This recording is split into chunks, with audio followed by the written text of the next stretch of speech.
नमस्कार मित्रों, पीसीएस पाठशाला में आप सभी का स्वागत है। यूपीएचएससी असिस्टेंट प्रोफेसर घटना चक्र 2 सीरीज चल रही है और यह सीरीज संख्या 23 है। अगर इसके पहले का वीडियो अगर आप लोगों ने नहीं देखा है तो प्लेलिस्ट में जाएगा। यूपीएचएससी असिस्टेंट प्रोफेसर घटना चक्र 2 सीरीज के नाम से प्लेलिस्ट बनी हुई है। यह सीरीज संख्या 23 है। आइए शुरुआत करते हैं। एक सीरीज में 30 प्रश्न होते हैं। मैं 15-15 प्रश्न करके ही कराता हूँ। तो देखिए, रामगढ़ विषधारी बाघ रिजर्व किस राज्य में स्थित है, ये आपको बताना है। तो विकल्प ए जो है यह आपका सही है, मतलब राजस्थान में है।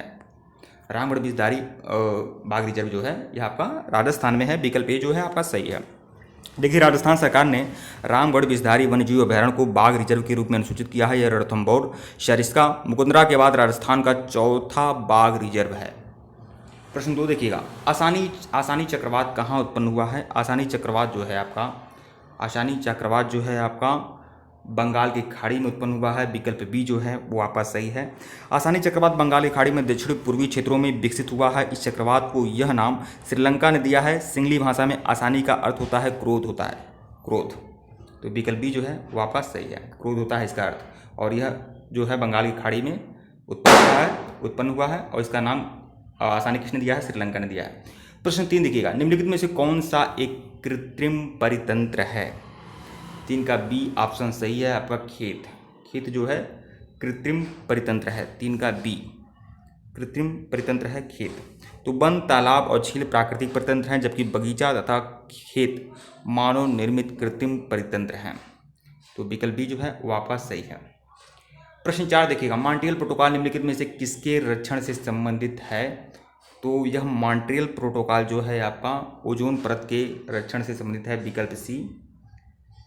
मॉन्ट्रियल प्रोटोकॉल पृथ्वी की ओजोन परत के संरक्षण से संबंधित है। यह वियना संधि का एक प्रोटोकॉल है जिसका उद्देश्य ओजोन परत का क्षरण करने वाले पदार्थों को प्रयोग से हटाना है। ठीक है।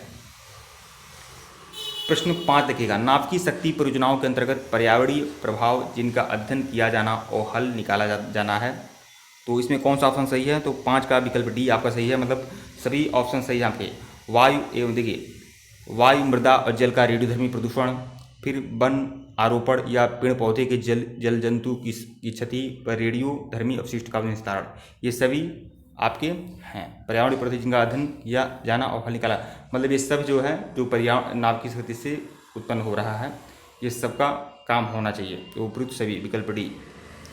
प्रश्न 6 देखिएगा, किगाली समझौता संबंधित है। किगाली समझौता जो है ग्रीन हाउस गैस की कमी से होता है। ग्रीन हाउस गैसों में कमी करने से संबंधित है कि ग्रीन हाउस गैसों में कमी हो, जिससे पर्यावरण का संरक्षण हो। तो किगाली समझौता इसी से संबंधित है। विकल्प डी।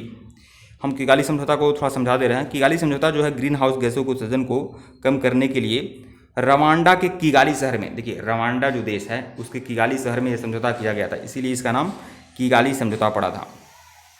और अक्टूबर 2016 में यह समझौता हुआ था।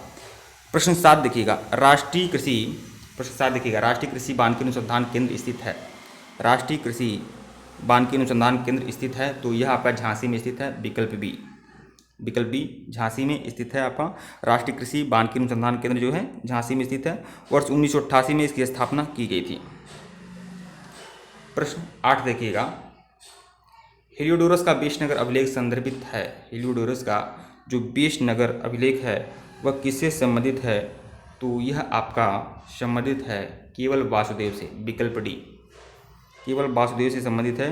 हेलियोडोरस का बेशनगर अभिलेख जो है वासुदेव से संबंधित है। भागवत धर्म से संबद्ध प्रथम उपलब्ध प्रस्तर स्मारक विदिशा का गरुड़ स्तंभ है। इसे पता चलता है कि तक्षशिला के यवन राजदूत हेलियोडोरस ने भागवत धर्म ग्रहण कर लिया था और इस स्तंभ की स्थापना करवाकर उसकी पूजा की थी। इस पर उत्कृष्ट लेख हेलियोडोरस को भागवत और वासुदेव को देवदेवस अर्थात देवताओं का देवता कहा जाता है। प्रश्न 9 देखिएगा, ब्रिटिश पार्लियामेंट में चुना जाने वाला प्रथम भारतीय कौन था। ब्रिटिश पार्लियामेंट में चुना जाने वाला पहला भारतीय दादा भाई नौरोजी थे। विकल्प सी। तो दादा भाई नौरोजी भारतीय थे और 1892 में उदारवादी दल की ओर से फिंसबरी से ब्रिटिश संसद के सदस्य चुने गए थे। 1892 में चुने गए थे, ध्यान रखिएगा, 1892 में चुने गए थे।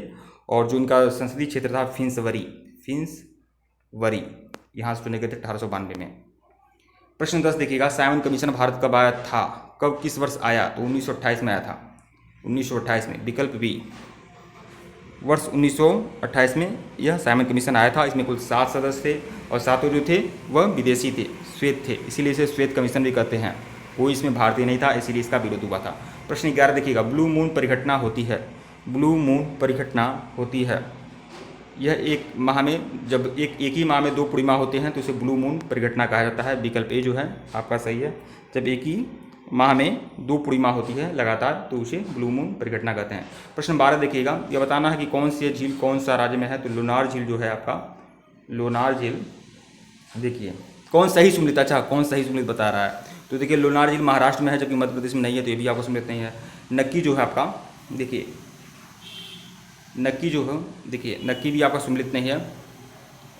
कोलेरू जो है आपका, कोलेरू जो है सुमिलित है, कोलेरू जो है आंध्र प्रदेश में है। पुलिकट जो है आपका केरल में नहीं है बल्कि तमिलनाडु में है, तो यह भी आपका सुमिलित नहीं है। पुलिकट तमिलनाडु में है, लोनार महाराष्ट्र में है और कोलेरू जो है आंध्र प्रदेश में है, यही आपका सुमिलित है। बाकी बी में बता रहा हूँ। देखिए इसमें आपका नक्की झील जो है राजस्थान में है, न कि गुजरात में, तो यह भी आपका सुमिलित नहीं है। कौन सुमिलित है? कोलेरू आंध्र प्रदेश, विकल्प सी। प्रश्न 13, बंदी बनाए गए व्यक्तियों के मौलिक अधिकारों की रक्षा किस अनुच्छेद से संबंधित है। तो यह संबंधित है विकल्प डी, 13 का डी ऑप्शन सही है।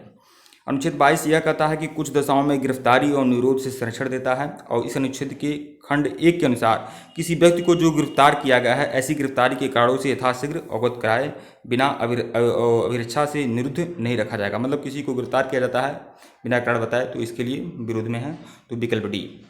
प्रश्न 14 देखिएगा, केंद्र सरकार में उच्चतम नागरिक सेवा अधिकारी कौन है। केंद्र सरकार में उच्चतम सेवा नागरिक अधिकारी कौन है, यह बताना है। तो 14 का बी ऑप्शन सही है, मंत्रिमंडल सचिव, मंत्रिमंडल सचिव, विकल्प बी। उच्चतम नागरिक सेवा मतलब उच्चतम सिविल अधिकारी कौन है, मंत्रिमंडल सचिव, विकल्प बी।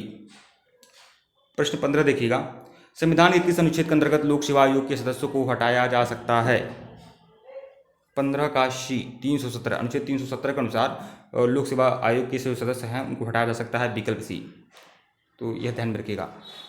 ठीक है मित्रों, वीडियो को लाइक और चैनल को सब्सक्राइब करिएगा। टेलीग्राम बिल्कुल ज्वाइन करिएगा, लिंक डिस्क्रिप्शन में दिया गया है। धन्यवाद आप लोग को।